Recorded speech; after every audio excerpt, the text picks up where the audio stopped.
Hello and welcome to another thought for the day. This morning I'm going to reflect upon a passage in John's Gospel, chapter 7, verses 1 to 13. And this covers the unbelief of Jesus' brothers and also the festival of the booths. After this, Jesus went about in Galilee. He did not wish to go about in Judea because the Jews were looking for an opportunity to kill him. Now the Jewish festival of booths was near, so his brothers said to him, "Leave here and go to Judea, so that your disciples also may see the works you are doing. For no one who wants to be widely known acts in secret. If you do these things, show yourself to the world." For not even his brothers believed in him. And Jesus said to them, "My time has not yet come, but your time is always here. The world cannot hate you, but it hates me because I testify against it that its works are evil. Go to the festival yourselves. I am not going to this festival, for my time has not yet fully come." After saying this, he remained in Galilee.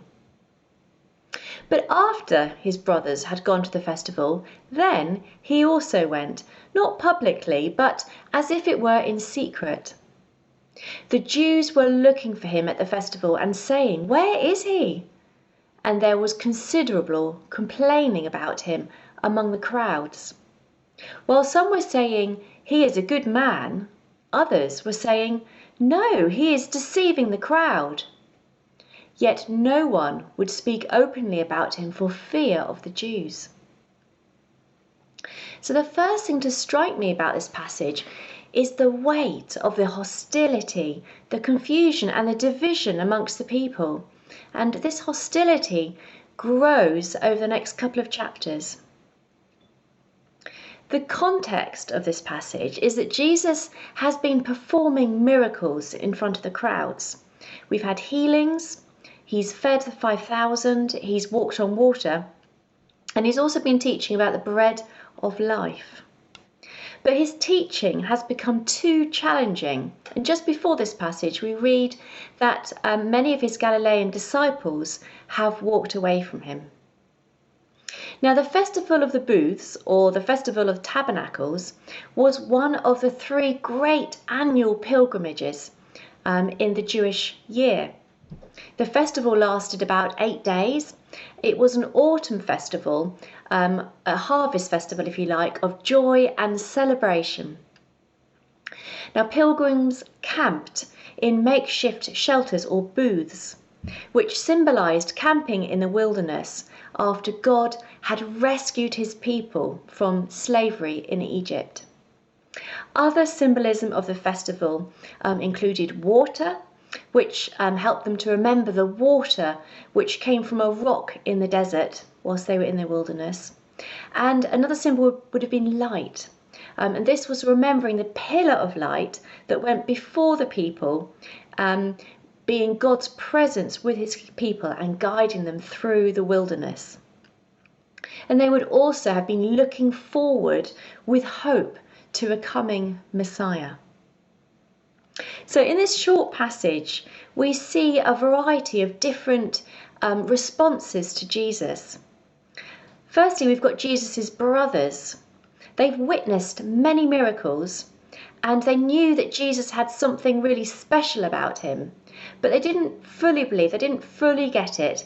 And the way they're speaking, it sounds like they're a bit skeptical, maybe egging him on, encouraging him to go to the festival in Jerusalem. Surely, if Jesus was actually the Son of God, he'd want a larger audience and greater recognition. But of course, Jesus wouldn't succumb to the will of man. He was only interested in God's will and of God's timings. There was plenty of open hatred towards Jesus. That was hatred mainly from the Jewish leaders, and they were looking to kill him and take his life. They hated Jesus because he called out their hypocrisy and their petty rule keeping. They were threatened by Jesus and his teaching and wanted him gone. And then we're told about the crowd, a real mixed bag in the crowd. Many of them were really interested, curious about Jesus. They were talking and discussing him. Some believed that he was a good man, but others believed that he was deceiving people. So Jesus elicited pretty strong reactions amongst those who heard about him, listened to his teaching, and witnessed his miracles. We hear of those who want Jesus dead, those who are skeptical or feel threatened by Jesus, and those who believe he was deceiving people in some kind of dishonest way. But we also have those who are really interested and curious in Jesus and what he's doing, people who want to learn more and follow him. And then, of course, he's got his centre sort of most loyal disciples, if you like, those who are travelling with him and learning from him as a teacher. But interestingly, what we don't appear to have is people sitting on the fence, people who seem somehow indifferent to Jesus. Everyone has an opinion, one way or the other. And so I wonder this Lent, what are our thoughts? What are our opinions? What do we think about Jesus? What are our views on his teaching, his miracles that we read about, and what he came to achieve on earth? I'll leave you with those thoughts.